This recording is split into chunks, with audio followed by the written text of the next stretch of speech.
如果話李永浩嘅人生係一場悲劇，咁佢嘅哥哥李永漢就係嗰個親手為佢寫低死局嘅人。20年前，李永浩仲係個前途大好嘅元祖童星，佢因為哥哥一場通靈追阿嬌嘅粗狂鬧劇，被連累成咗全港嘅笑柄。10年前，佢搏命想護住深愛9年嘅楊思琦，卻只能夠眼睜睜睇住哥哥列出10宗罪，全城圍剿，親手毀咗佢嘅愛情，將佢變成咗屋企入面嘅工具人。本以為退讓到一無所有就可以換嚟母子平安，但係李永浩點都諗唔到，佢最依賴嘅親阿媽思明竟然成咗哥哥手中最後嘅人質。思明生前點會被近乎變態嘅軟禁呢？點解作為親仔嘅李永浩竟然要等到母親斷氣15日之後，先至從鄰居嘅控訴同埋父親嘅耳光中知道真相呢？今日我哋就扒開李永浩呢一個卑微到塵埃入面嘅前半生，睇睇喺阿嬌、楊思琦、思明呢3個女人接連被毀嘅背後，到底收埋住李家點樣喪盡天良嘅奪產陰謀呢？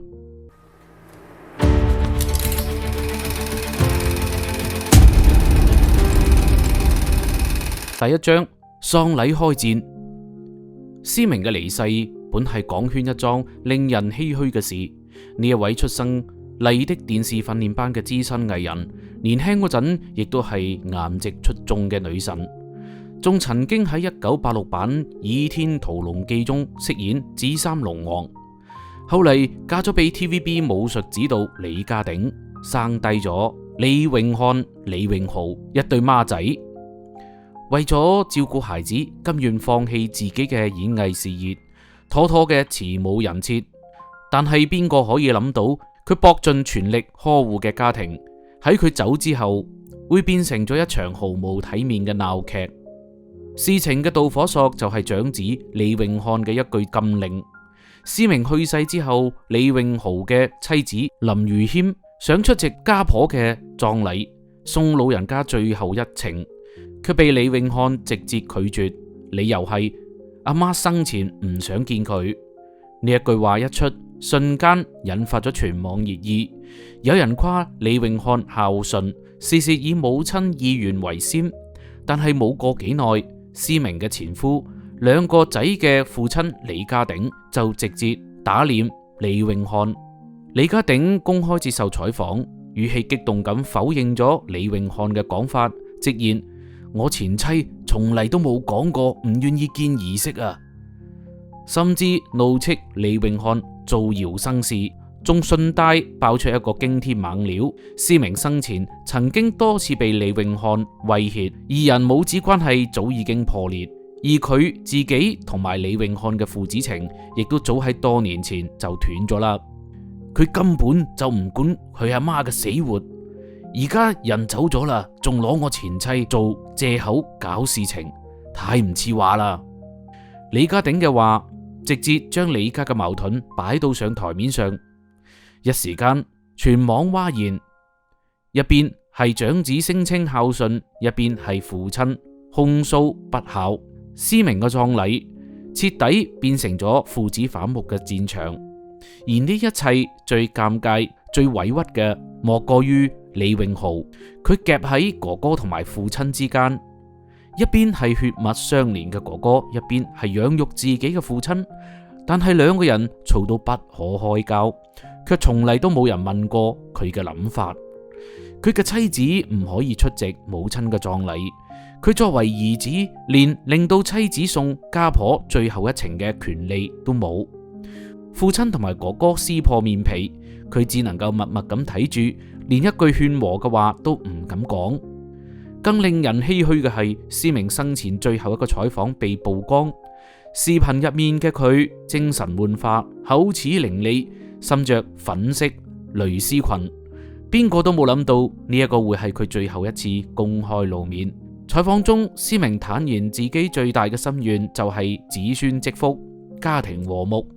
佢犧牲自己嘅演藝事業，獨自帶住2個兒子去美國讀書，搏盡全力培養佢，就係希望兄弟2人可以能夠互相扶持，好好地生活。但係佢點都諗唔到，自己走之後，2個兒子不僅冇和睦相處，反而反目成仇。佢嘅遺願徹底變成咗一個天大嘅笑話。咁李家嘅矛盾真嘅只係因為弟媳出席葬禮呢一件小事？其實唔係，呢一場內訌早喺10幾年前就已經埋下咗禍根啦。而呢一切都同李永豪嘅一段9年戀情有關。第2章9年情斷。時間拉返到2011年，港圈最轟動嘅八卦莫過於港姐楊思琦同埋李永豪嘅9年戀情突然宣告破裂。當時楊思琦單方面宣布分手，瞬間被推上咗風口浪尖。李家上下更加係齊心合力圍攻佢，將佢鬧成咗冚身女、白眼狼，仲扣上咗白食白住，將男友當係工人嘅帽。一時間，楊思琦被全網網暴，口碑碎到一地雞毛。嗰陣，所有人都覺得係楊思琦忘恩負義。畢竟李永豪係童星出身，6歲就開始拍戲，曾經喺絕代雙驕中飾演童年嘅江小魚，喺義不容情中扮演蘭潔瑛嘅仔丁有健，演技備受認可，被網友封為元祖級童星。而楊思琦雖然係港姐冠軍，但當時嘅人氣並冇比李永豪高幾多。再加上李家鼎同埋思明喺港圈深耕多年，人物廣闊，所以輿論一邊倒，全部都企喺李家呢一邊。李永漢更加係火力全開，直接列出楊思琦嘅10宗罪。佢要我細佬擺100圍求婚宴，平時將我細佬當傭人嘅使喚，甚至半夜偷屋企入面嘅水果啊！呢啲指控聽起身有板有眼，網友們更加係信以為真，對住楊思琦破口大鬧，講佢貪慕虛榮，不知好歹。但係冇人知道呢一切嘅背後都係李家嘅算計，而李永豪只係佢哋用嚟詆毀楊思琦嘅工具人。後嚟楊思琦為咗保護新歡，終於忍唔住出面反擊，細數自己喺李家嘅委屈。而呢啲話亦都揭開咗李家嘅另一面。楊思琦話佢同李永豪同居多年，一直努力融入李家，但係李家人從嚟都將佢當係空氣，不理不睬，甚至亂掟佢嘅嘢，一啲都唔尊重佢。屋企入面嘅租金、搬家費幾乎都係佢一個人承擔。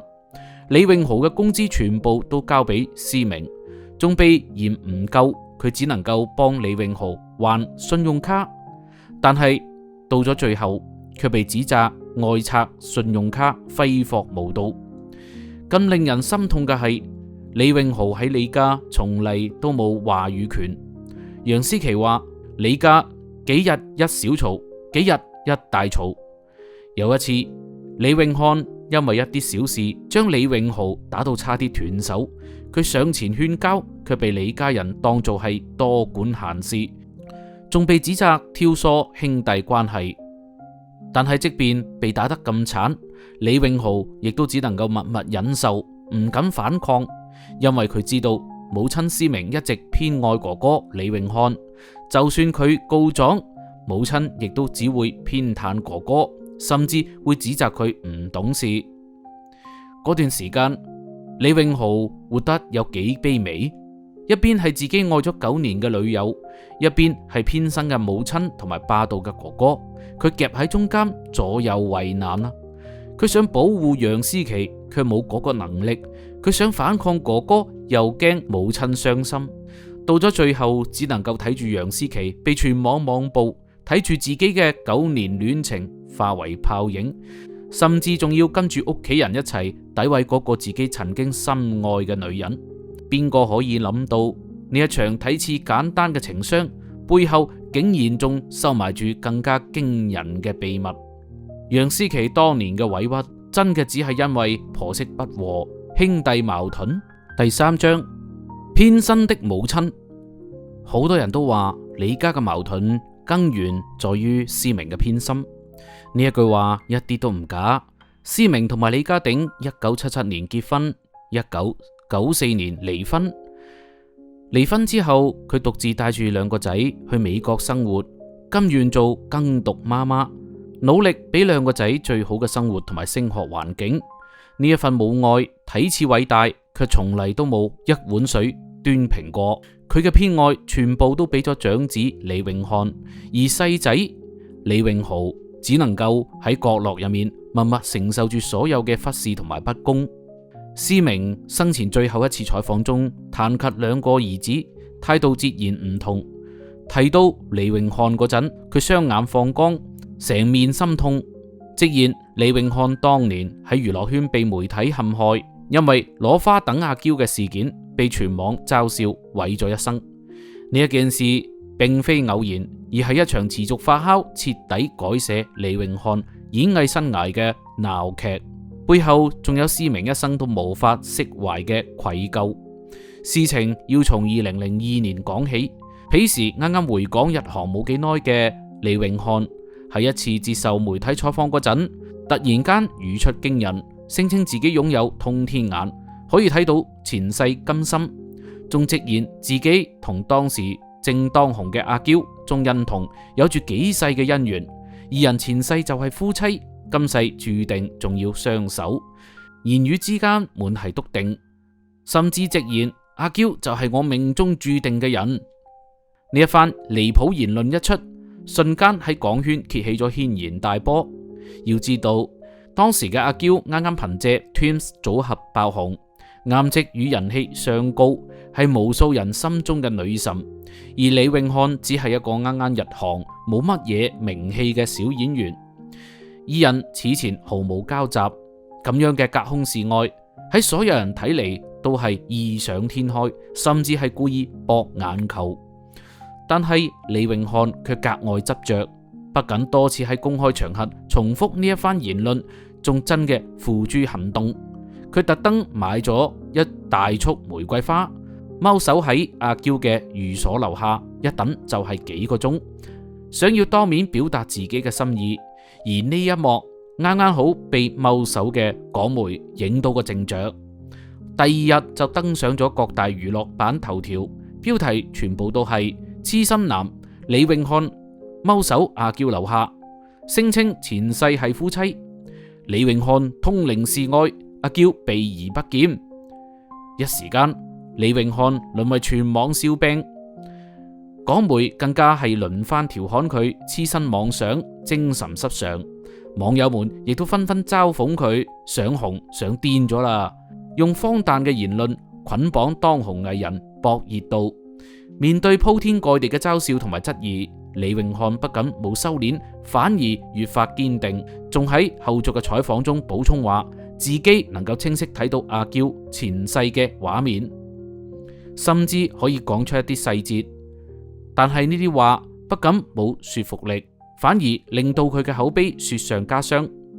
而阿嬌方面面對呢一場突如其來嘅鬧劇，只能夠無奈回應，明確表示自己唔認識李永漢，亦都唔相信所謂嘅宿世姻緣，希望佢可以認清現實，揾到合適自己嘅人，委婉咁拒絕咗佢嘅示愛。但係呢一個並冇令到李永漢停低腳步，反而令佢更加執着於呢一場單方面嘅愛戀，鬧劇亦都越演越烈。思明喺後嚟接受採訪中回憶起呢一件事，滿身都係懊悔同埋心痛，甚至激動得語塞，雙眼通紅，反覆強調都係我嘅錯，係我冇睇好佢。佢坦言當時李永漢接受採訪嗰陣，自己冇陪喺身邊，港媒用誘導式嘅提問，一步一步引導性格衝動、講嘢不計後果嘅李永漢講出嗰啲離譜嘅話，先至釀成咗呢一場悲劇。而佢口中睇到嘅攞花飯盒，正係指李永漢踎守阿嬌樓下送花，甚至帶住飯盒等待嘅場景。喺佢睇嚟，兒子唔係故意博眼球，而係被媒體陷害，先至落得如此下場。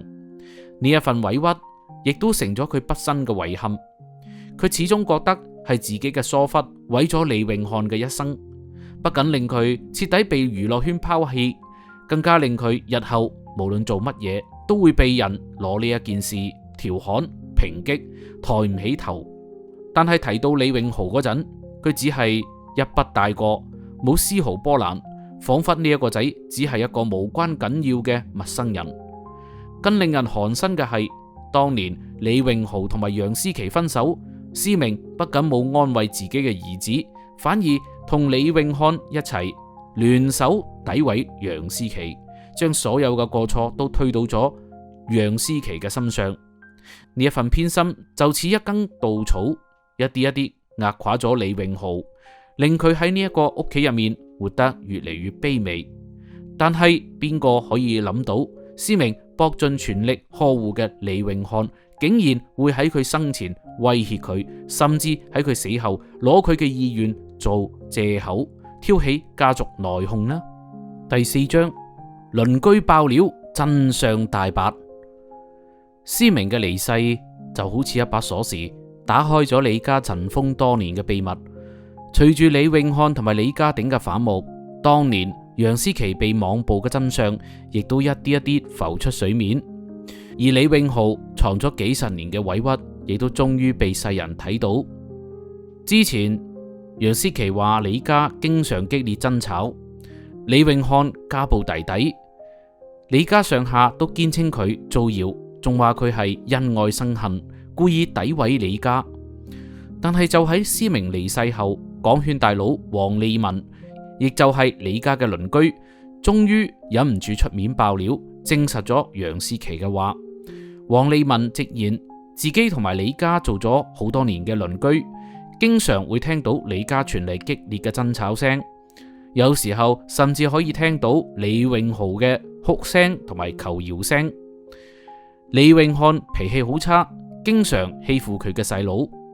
思明女士亦都唔理，我哋呢啲鄰居都睇唔過去，只係唔好多管閒事。黃利文嘅爆料好似一顆炸彈，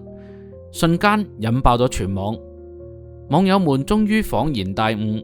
原來當年楊思琦嘅委屈從嚟都唔係假嘅，原嚟李家嘅和睦從嚟都係扮出嚟噶，原嚟李永豪先至係嗰個被欺負、被忽視嘅受害者。當年楊思琦之所以選擇分手，唔係因為貪慕虛榮，而係因為佢實在忍受唔到李家嘅冷漠同埋不公，忍受唔到李永漢嘅霸道同埋暴力，更加忍受唔到自己心愛嘅人始終懦弱無能，冇辦法保護自己。有人翻出當年楊思琦細數嘅李家10宗罪，先至發現每一條都透住委屈同埋無奈。佢自己付租金、付搬家費，卻被指責白食白住；佢幫李永豪還信用卡，卻被指責揮霍無度；佢勸交被打，卻被指責多管閒事；佢想同李永豪結婚，卻被李家拖延，甚至冇人同佢商量過婚事；佢嘅物件被亂咁掟，佢嘅家人唔被尊重，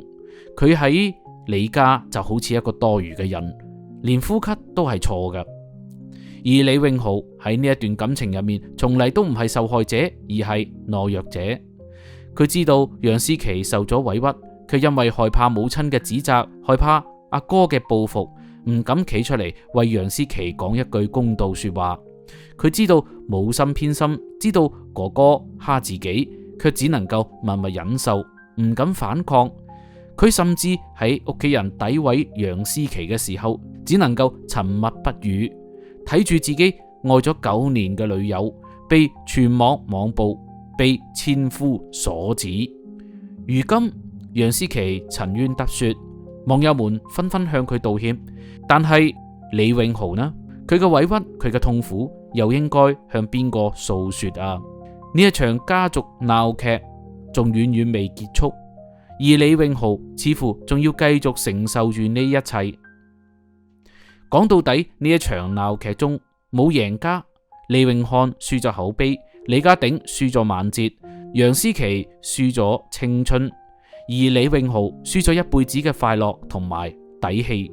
佢係李家最可憐嘅人，從細被忽視、被欺壓，連自己嘅感情、自己嘅人生都做唔到主。呢一場港圈豪門鬧劇，終會隨住時間嘅流逝，慢慢被世人遺忘。